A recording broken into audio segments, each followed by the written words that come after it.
New Hampshire Attorney General has known for a long time about the scams in New Hampshire, and there was an attorney that lost $240,000 in the scam.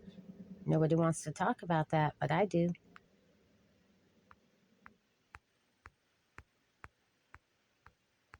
New Hampshire, we can take this back notably, right back to 1995, Bethlehem, New Hampshire. Is this the scamming attorney, perhaps, that you can't locate?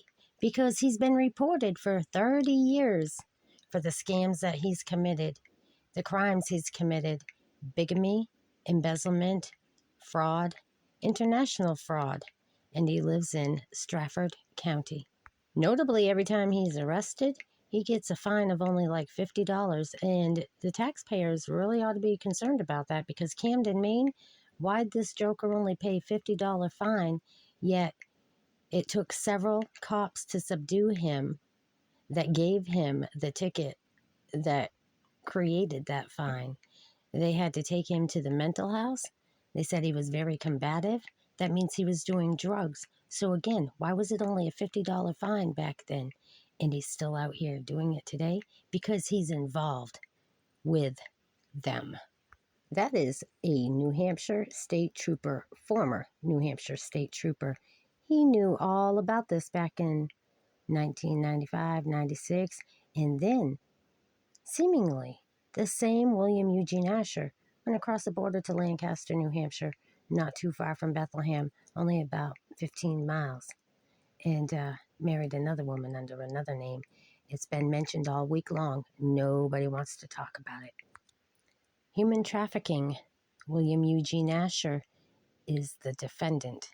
What happened to the case? Strafford County is hiding it. This is straight from the Major, by the way. So he already knew William Eugene Asher and all about the gang stalker, as well as the URL. What I'm getting at, people, is William Eugene Asher has been known to scam people in many fraudulent ways. And when I was in the area of Coos County, New Hampshire, I found out over the week that there's a couple ladies that are on SSI that have been allegedly and reportedly scammed by this attorney. One thinks they're marrying, the other one thinks that she's got all kinds of checks coming in. And the weird thing is, nobody is acting upon it. Now, every time apparently they ask about something, he says he needs another filing fee, and allegedly they have receipts where they've been sending this person money, but they have to go through a third party, hand deliver it to a house, and the guy named Charlie, allegedly. Okay? So I'm going to ask everybody in the area, if you've been scammed by anybody, like I was by William Eugene Asher, and still being harassed, terrorized, and stalked. By the way, my cat was returned, like I said.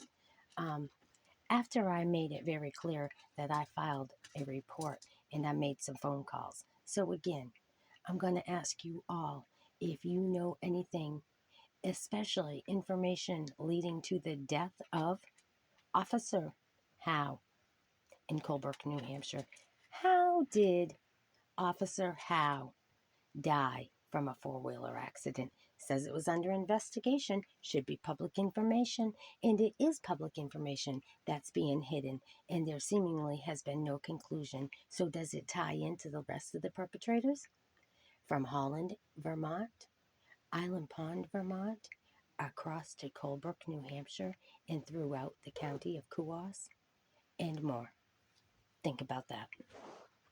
And remind you, it's very, very quiet about the two dogs that got run over. One on the day that my cat disappeared, and the one day before.